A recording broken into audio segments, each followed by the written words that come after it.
Hello and welcome to Run Testers. My name's Nick and this is our roundup of the best marathon running shoes for 2024. Marathon season is almost upon us and obviously lots of people are training and racing for marathons, and we wanted to give our thoughts on the best shoes available in quite a wide range of categories. So there will be a section obviously on the best carbon plate running shoes for those going out to try and hit PBs, but we've also got a lot of other sections to hopefully cater to a wide range of runners and also budgets. We'll be trying to recommend older shoes where we can and flagging up some good value shoes in the best marathon shoes for value section that we have. Other sections we have include the best for just getting around in comfort if you just want to complete your marathon with a shoe that protects your legs well. We also have a best for beginners section where we'll be highlighting comfortable shoes that have a bit of versatility and are good picks to get you through your first marathon. We've got a best non-plated shoes section as well for those who want to try and set a fast time without using a carbon plate shoe, and also the best shoes to train and race in. So these are versatile all-rounder shoes that you can do all of your training in and then use them to go and set a fast time on race day as well. They're kind of the most versatile all-rounder shoes on the market we've got in that category. So we put our heads together and got together some picks for each category, and some of them there's a clear top pick in our view, and we'll also be highlighting some honourable mentions in each category. And like I say, we'll also try and flag up some good last gen shoes in each category to hopefully offer you a bit more value rather than always going for the latest and greatest option from each brand. Obviously there'll be a little bit of overlap between some of these sections, but we hope that there is something useful in there for you, whatever kind of runner you are. Hopefully a pick that would make sense and fit what you're aiming for with your marathon this year. First up, we have the best carbon plate racing shoes. These are the best options on the market for those who are going to try and set a PB. We're well into the super shoe era now, and most runners who are interested in this area probably have tried a carbon plate shoe or two by now, and really there are loads of fantastic options on the market. Every brand now has one or two carbon shoes in its lineup, and whereas in the past the Nike Vaporfly was the clear pick of all the racing shoes available, now it's a lot closer. Loads of brands have very good carbon plate shoes, and actually we don't want to overly steer you within this section to one or the other because there are so many really good shoes, and the one that feels right to you of these racing shoes will work very well. But we do have a couple of top picks, first of which is the Nike Alphafly, and actually we're pretty open on the generation you opt for here. Like, I prefer the Nike Alphafly 3, the latest version of the shoe. Tom actually prefers the Nike Alphafly 1. Kieran really likes the Nike Alphafly 2. Whichever of them you opt for, if you pick up a Nike Alphafly, you can be pretty confident standing on the start line of your marathon that you are in a shoe that will help you get a PB if you're in the shape to do so. You've got Nike's very bouncy, PIBA-based ZoomX foam underfoot with a full-length carbon plate, the Air Zoom pods under the forefoot that give it a little bit more pop than you get from the Nike Vaporfly, which has a lot of similar features as well. Alphafly 3 is a lighter shoe, a slightly more tippy forward shoe that gives you a bit more of a rolling gait, whereas a bit more bounce in the previous versions of the shoe. Alphafly 2 is the heaviest of them, but it is very bouncy. But yeah, not everyone loved that shoe as much as the others because of that. But really, these are all excellent shoes, certainly can help you run fast marathons. That would be one option to consider, certainly if you're looking at carbon plate racing shoe. It's the Nike Alphafly, or the Alphafly 3 being the latest version. And then the other shoe we want to highlight in this section is a new favourite from Hoka, the Hoka Cielo X1. This is a little bit heavier than a lot of other carbon racing shoes on the market, but it is still very fast, very bouncy, and it's got a really nice rocker that helps just propel you along during long runs in particular. Now, despite the fact it is a little bit heavier than others, we've used this shoe for some very fast runs during our training as well as long runs, and it really is a very impressive shoe. I wouldn't let the weight put you off, especially over marathon distance where the extra protection and bounce you get from the Hoka will really stand you in good stead to run a good race and be strong in the final few kilometers of it. So Cielo X1 is a fantastic new shoe. It's certainly one that we'd want to highlight, but there are loads of honourable mentions in this category, like I said at the top. Like, there are so many good carbon shoes out there. We've just started testing the Asics Metaspeed Sky Paris. That feels like a very good shoe, a really lightweight shoe, almost the opposite of the Hoka Cielo. If you want a really lightweight carbon shoe, maybe the Asics Metaspeed Sky Paris or Edge be the one to go for. Cielo is the really bouncy option at the other end of the range. And then in between, there are lots of good options, including the Alphafly. Obviously, the Nike Vaporfly is always going to be a good pick as well. The Vaporfly 3 or the Vaporfly 2, if you can find that in sales, both very good long-distance racing shoes. Maybe not quite as bouncy and protective as some of the bigger shoes we've mentioned over the marathon, but still certainly good enough and protective enough to run the marathon in. My PB's in the Nike Vaporfly 2, actually, as it happens. And then there's the Saucony Endorphin Pro. Now, Pro 4, really good shoe, came out this year. Certainly be one to consider. I think it's got a little bit more pop than the Endorphin Pro 3, but actually Endorphin Pro 3 is a very natural, enjoyable feeling shoe to run a marathon in. It's Tom's marathon PB shoe. But definitely one to consider because it's one you'll probably be able to find in sales quite easily. I think it will work for lots of different runners who maybe find some other carbon shoes too aggressive or weird feeling on the foot. So that'll be another one to look out for in general as well, the Saucony Endorphin Pro 3.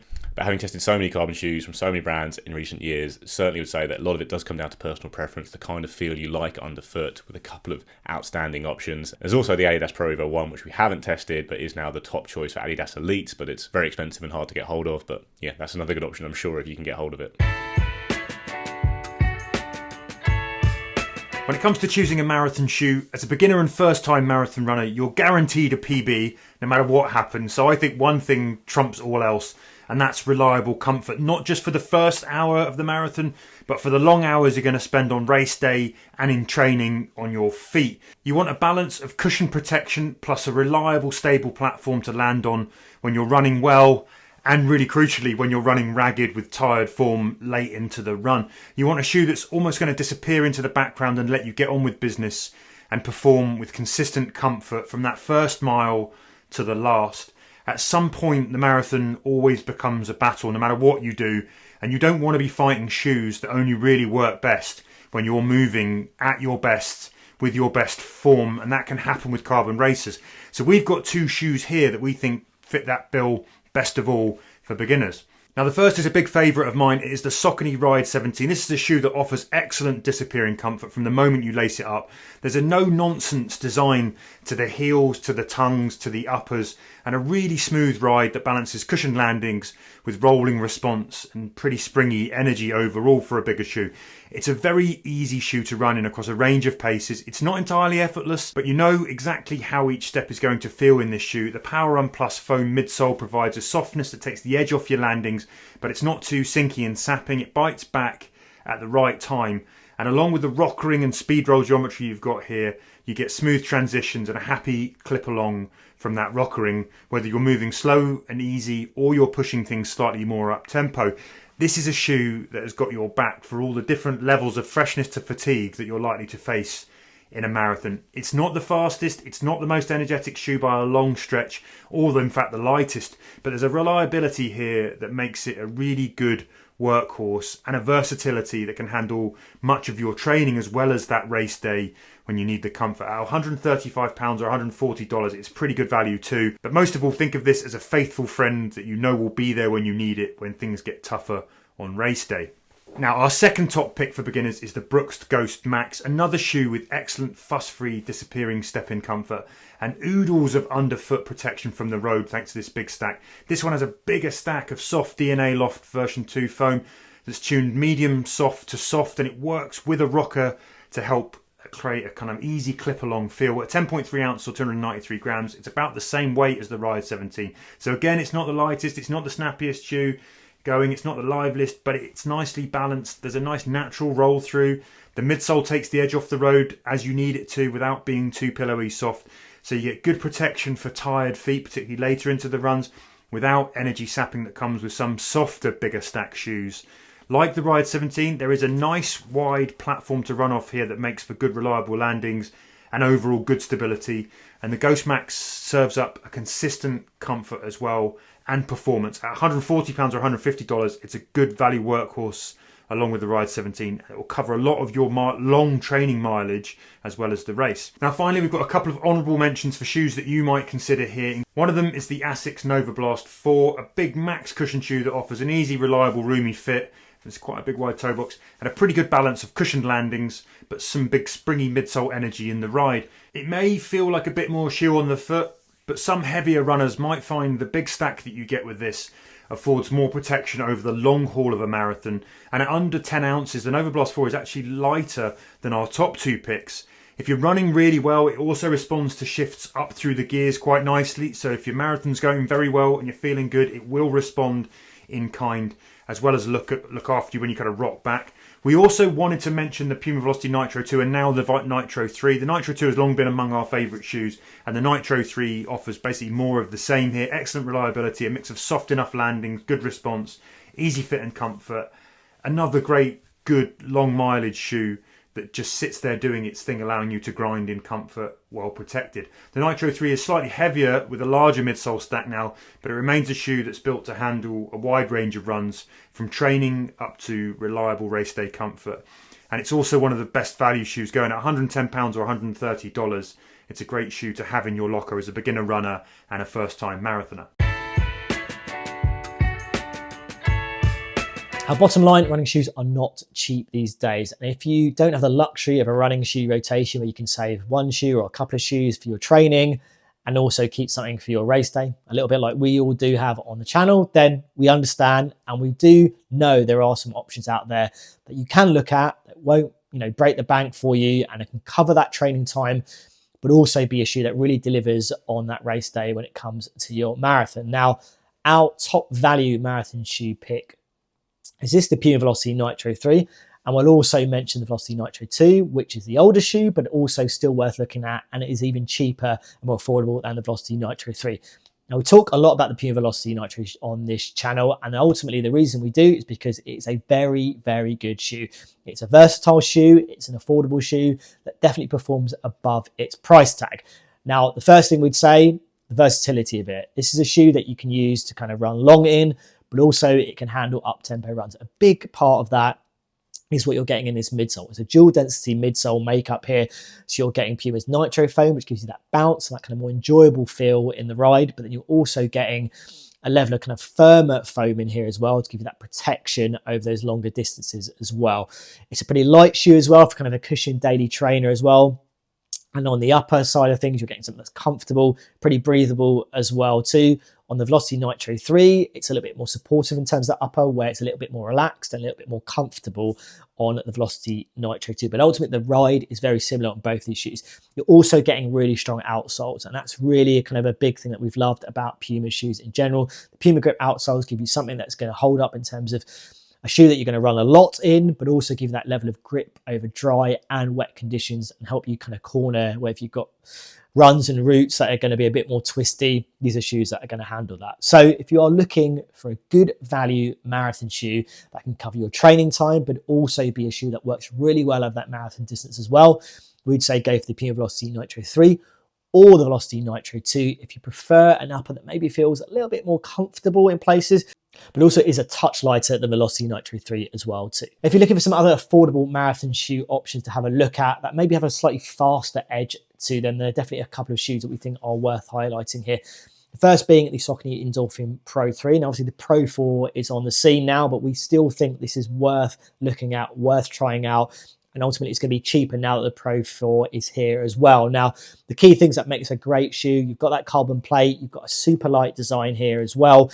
You are getting kind of bouncy Power Run PB foam here to kind of make that ride kind of enjoyable and also give it enough protection over those longer distances as well. And you've got Saucony Speedwell geometry, which really works well to kind of quickly transition you from heel to toe in the shoe.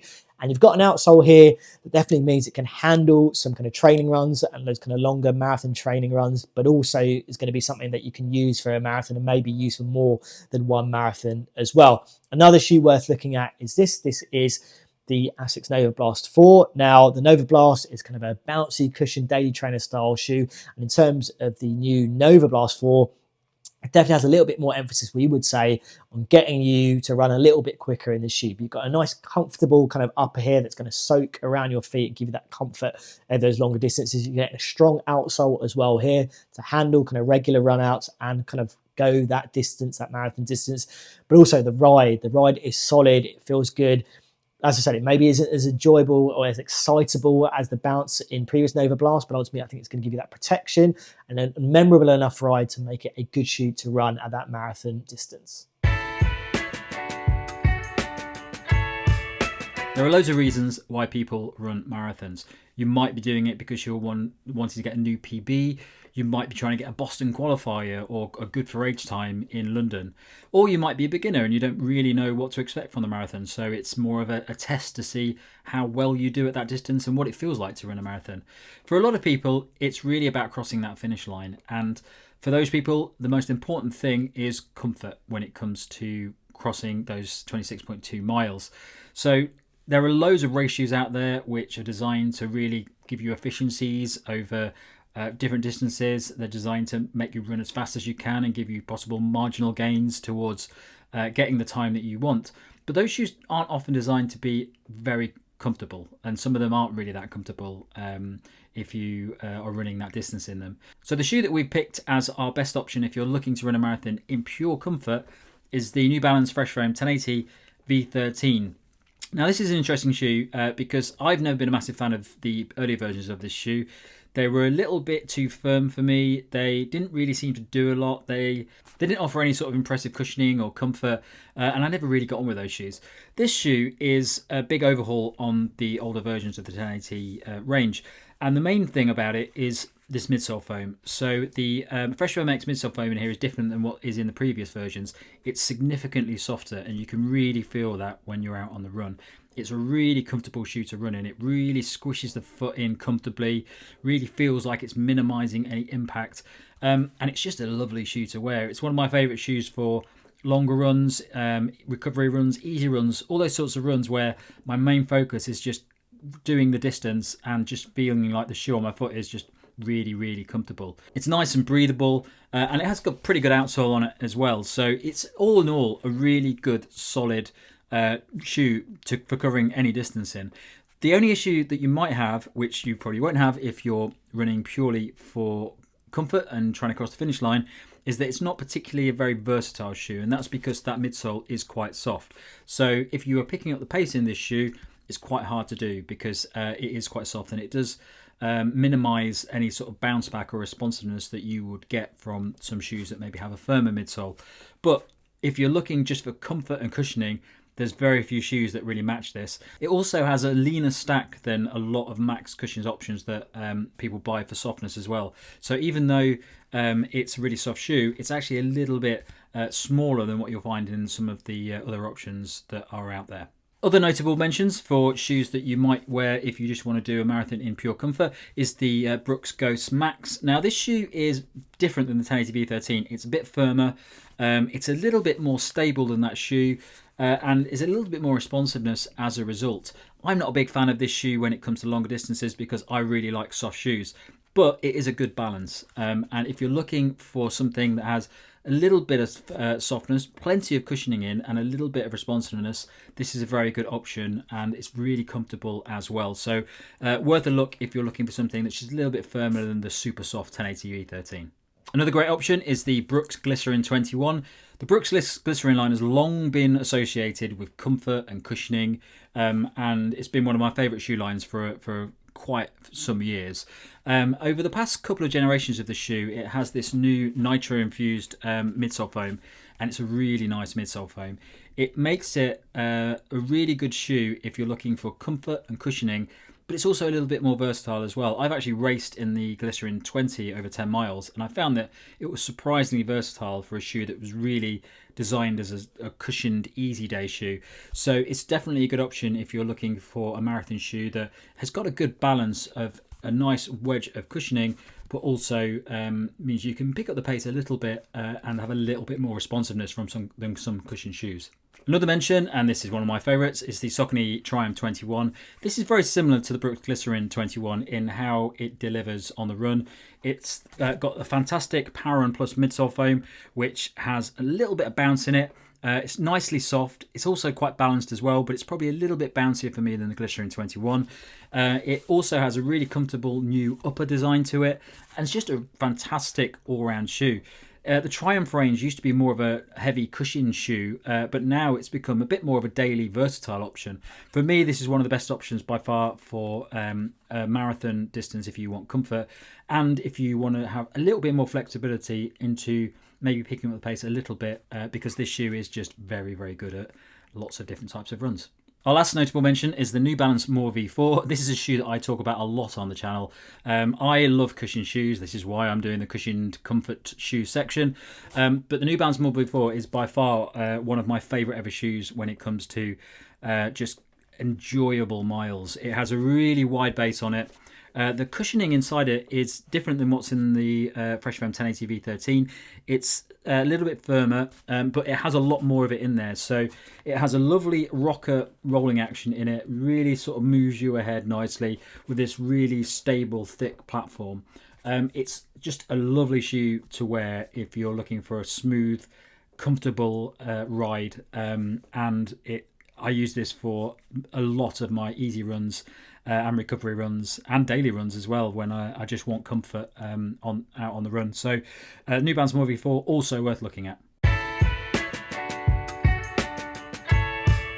Next up, we have the best non-plated racing shoes. Now, not everyone is completely convinced by carbon plate running shoes, we know that. And if you're just looking for a lightweight, comfortable, fast shoe to use for a marathon, there are lots of really good options now in this category, and our top pick is the Hoka Mach 6, or indeed the Hoka Mach 5. So the Hoka Mach 6 is the latest version of the shoe. It's got a new entirely supercritical foam midsole, whereas the previous versions of the Mach had a dual density midsole with an EVA layer underneath. Both the Mach 5 and the Mach 6 are lightweight, comfortable shoes that excel over long runs and offer enough pace, certainly to go and run a fast marathon, whilst also being protective and comfortable so your legs won't start falling apart. You don't get the propulsive punch of a plate as you would expect from these kind of shoes, but you still get a very fast shoe that really would be outstanding. If we're looking at the market kind of 10 years ago, this would be a fantastic racing shoe because it is so light and still there's lots of foam there and lots of protection. Compared to plated shoes, you maybe lose a little bit, but not that much. I think you can go and run a really fast time in something like the Hoka Mach 5 or 6. Kieran actually just ran his 10k PB in the Hoka Mach 6, so certainly a really good shoe we consider if you're looking at a non-plated shoe. And then the other option that stands out to us is the Asics Superblast, which technically has a stack height above the legal limit for marathons because it's 45mm at the heel, but that's really a rule targeted at elites using super shoes rather than a shoe like the Asics Superblast, which is an amazing shoe, but it's not got any plates in it or anything like that. So it's not something to worry about if you're going to use the Asics Superblast, is what I'd say. You've got a large stack, mostly of Asics' FF Turbo foam, which is the same foam used on the previous models of the Metaspeed Sky Plus and Edge Plus racing shoes. It's a really bouncy foam. It's a really big shoe, loads of protection underfoot, obviously with that big high stack, but it's still very lightweight for its size, and it will bounce you along very merrily through a marathon. It's one of the most versatile shoes on the market, so you can use it for all your training as well, and then go and run on race day. It's a really good option. It's a very expensive shoe though, the Superblast, which is the reason it falls down a little bit. If you're spending that kind of money, you could look at a couple of other shoes and it's the same price as a carbon racing shoe, but certainly a good non-plated option. And there are definitely some really good honourable mentions in this category as well. The New Balance Rebel version 4 we're on now is a really lightweight, comfortable shoe that's got a lot of support and protection. The latest version of the Rebel compared to previous models is a bit wider and has a bit more support that I found made it better on the long run. You've got a midsole foam made from a blend of PIBA and EVA that gives you a little bit of bounce, but lots of comfort and protection underfoot, and it's just a really nice lightweight shoe that's fast. Like, I've used it for track sessions, I've used it for hard long runs, and it would be a really good option for the marathon as well. So you could also look at previous models of the Rebel. They're not quite as protective underfoot. They're a bit more narrow and nimble, which does give them a racier feel, but might mean they're not quite as protective deep into a marathon. But yeah, any generation of the New Balance Rebel I think is a really good option to consider as a non-plated shoe for the marathon. And we also would flag up the Puma Velocity Nitro 3 here if you're looking at a non-plated shoe and not really going aggressively hunting for a fast time. It's a fast shoe. It will carry you to a good marathon for sure. It's also comfortable, but it's a solid non-plated option that's reasonably lightweight, good protection, nice foams in the midsole that give you a little bit of bounce, but also protect your legs deep into that marathon, and also very good value. That's the Puma Velocity Nitro 3, or indeed the 2. We do think there's a lot of similarities between them, and going for the older version will save you a bit of money. And our final category is the best marathon shoes to train in and then race in, go hunting for a time in. This is the all-rounder category, the most versatile shoes on the market. With this category, we are mainly looking at the kind of super trainer category of shoes that use things like plates and foams from brands carbon plate racers, but are designed to be a bit more friendly for all-round training, so they're maybe a bit more stable, a bit more comfortable, have better outsoles, a bit more durable. And the top pick in this category, which has been the top pick for a while now, is the Saucony Endorphin Speed. The latest version is the Endorphin Speed 4. We're very happy to recommend going for an older version as well. Saucony has kept the shoe reasonably similar throughout the generations. You've got a nice stack of Power Run PB foam, which is a PIBA-based foam that's not overly squishy and unstable, but does give you that little bit of bounce. Got a really good speed roll rocker on the shoe and a nylon plate with wings that gives you a little bit of that propulsive feel you expect from a plate, but is less stiff and more comfortable and more stable than the full carbon plate setup on a shoe like the Endorphin Pro 4. Endorphin Speed is one of the few shoes in the market that you could use for a race in the morning, then a recovery run in the afternoon or the next day, and it's something I have done in the shoe. It's that versatile, it is very comfortable. When you start running fast, it gives you a performance level that is close to that of a full carbon shoe. So it's certainly, we think, the outstanding option if you want an all-rounder for all your training and then racing. You just want to use the same shoe for everything.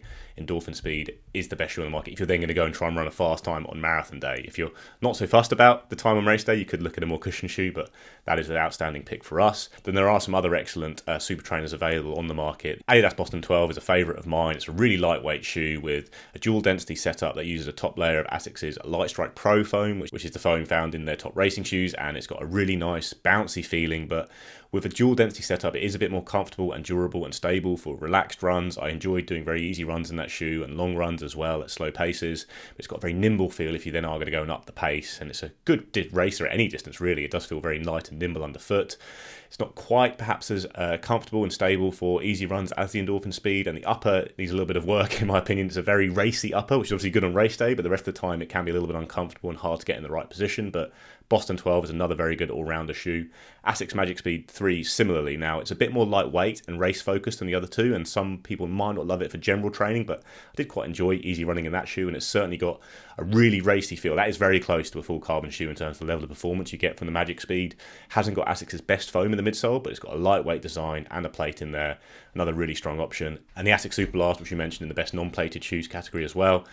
Very versatile, comfortable shoe, huge slab of FF Turbo foam, can do any kind of training in very comfortably, pretty durable shoe, and then will be very good for race day as well.